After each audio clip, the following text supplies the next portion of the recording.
निज़ामी उलमा से ताल्लुकात हैं। माशाल्लाह मैंने जितने से ताल्लुकात अब तक मेरे हैं, मुलाकात है, मैंने सबको शेखुल इस्लाम के नज़रियात का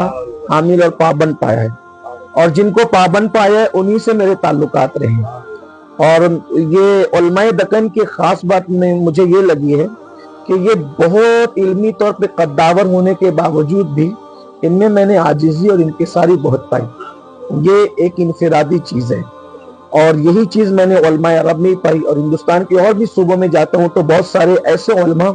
जिनको वाकई किसी जो वो साहिब दिल की सोहबत मैसर है, तो मैंने उनको बहुत आजिज़ी वाला पाया। और चूंकि यहाँ पर माशाल्लाह जामिया निज़ामिया में जो शयूख रहे, जैसे भी आपने हज़रत मुफ्ती खलील अहमद साहब का नाम दिया, इसी तरह से हज़रत अल्लामा अजीज़ुल्लाह साहब का नाम, और इसी तरह हज़रत अल्लामा ताहिर साहब, ताहिर रज़वी साहब का,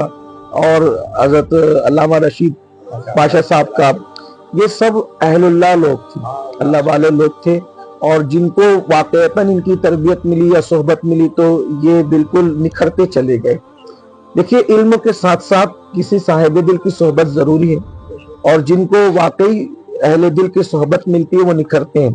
और जिनको नहीं मिल पाती है तो फिर वो नुकसान उठाते हैं। हर फलदार टहनी झुकी हुई होती है, तो बहुत आसानी के साथ हम किसी अच्छे इंसान की पहचान कर सकते हैं कि उसको झुका हुआ देखकर। तो ये मैंने अक्सर जिनसे मेरे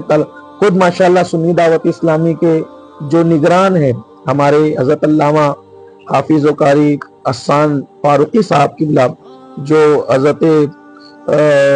अल्लामा अल्ताफ़ साहब फारूकी रहमतुल्लाह अलैह,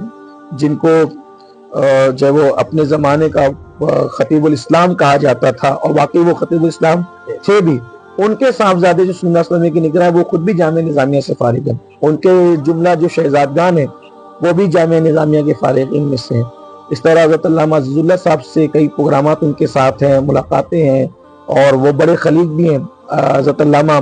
जब वो खलील अहमद साहब अभी गुज़िश्ता जब वो हज़रत अल्लामा रिज़वान पाशा साहब और काशी पाशा साहब की दावत पर जब मैं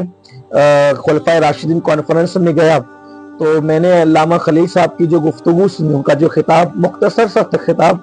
लेकिन उनके खिताब को सुनकर मुझे ऐसा लगा कि मैं एक कॉन्फ्रेंस में नहीं बैठा हूँ, बल्कि किसी राजी या गजाली की खानका में बैठा हूँ, और मैं उसका लुत्फ हासिल कर रहा हूँ। मुझे बहुत अच्छा लगा, और मैंने अहबाब से कहा भी कि ये गुफ्तगू उन्हीं का हक है और वही कर सकते हैं।